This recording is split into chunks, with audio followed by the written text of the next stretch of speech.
Welcome everyone to Kinesiology 121, Concepts of Wellness. And this presentation is just simply going to provide an overview of our Moodle module to give you an idea of the visual layout and some of the assignments that are listed. As you first open our course, you'll see we have our heading information here at the top with our course description, and then you have my contact information here. So anytime you need to reach me, you have access to me. Also, I have a little note here just encouraging you to read through the syllabus in its entirety, and also a note that says, remember, however, that your procrastination doesn't mean an emergency for me. And that is my encouragement to you to diligently work throughout the week and not put off some of your assignments until the weekend, because that will definitely pose undue problems. We have our course announcements form here, and this is where I'll occasionally post some announcements and updates for our class. We also have our Q&A form here, in which anyone can post a question related to our course. All students have access to this form and can see any questions posted there, and can also respond to questions posted there as well. We have our course syllabus for you to click on and download. You can access that, and then we have, or I've posted just a course introduction video for you to view as you look through the syllabus. Familiarize yourself with that as well. And then we have our first assignment, which is our Getting to Know You form. And here I just want you to be sure you respond to all the information that's listed here, and just give us a little something about you. Let us know more about you other than just a small little icon or image that's posted here in Moodle, or just the text information that we know about you. Here I have the assignments, rubrics, and guidelines listed. I have all of these listed out for you, so you have access to these ahead of time. So if you're an overachiever, feel free to go ahead and take a look at those and get started on those before they're actually due.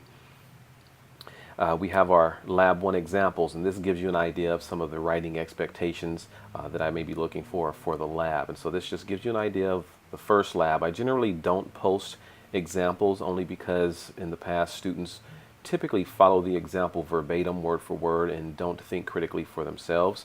So don't do that. Just take a look at the example, recognize the layout and some of the content that's expected for you. I also have an additional resources area for you to just kind of check on and familiarize yourself with some information that may be helpful to you throughout the course.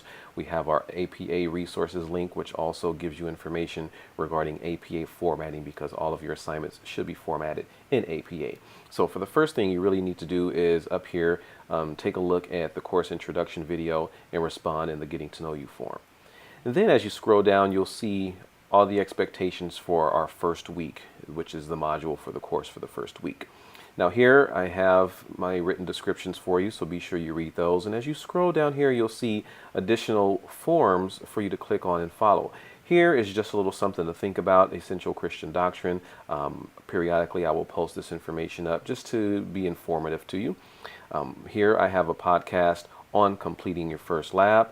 And then we have our submission form for the first lab. When you're ready to submit your assignment, you'll go ahead and click on this form and post your assignment there. And once again, be sure you upload your assignment in the proper format. It should be a Word document, .doc, .docx. If you're not working with Microsoft Word, you can save your assignment in rich text format, .rtf, and post those up. Any other formats I will be unable to view, and at which point that 25% point deduction will be applied. And then we have our link, our form for test number 1. You will have only 60 minutes and one attempt to complete the test. The test is made up of true, false, and multiple choice questions, which is why it is timed. And there are some varying views on having a timed test. Some people have increased anxiety when it comes to that. But the idea is that if you have gone through and you have read through the course material, the textbook, made notes, and just kind of familiarize yourself with that information, you should be prepared to take the test without a problem. And also you can really complete the test just on the common sense basis.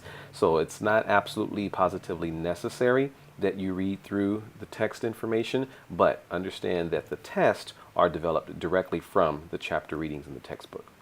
And then lastly, I have some PowerPoints for you that cover the chapters that you are required to read, just to help you take some notes and familiarize yourself with information for the test. So hopefully this gives you a good idea of the layout and some of the expectations. All the time, if you have any questions, any concerns, any issues, any thoughts, please feel free to call me, contact me, text me, or email me, and I will respond to you as soon as I possibly can. Take care, and I'll see you online.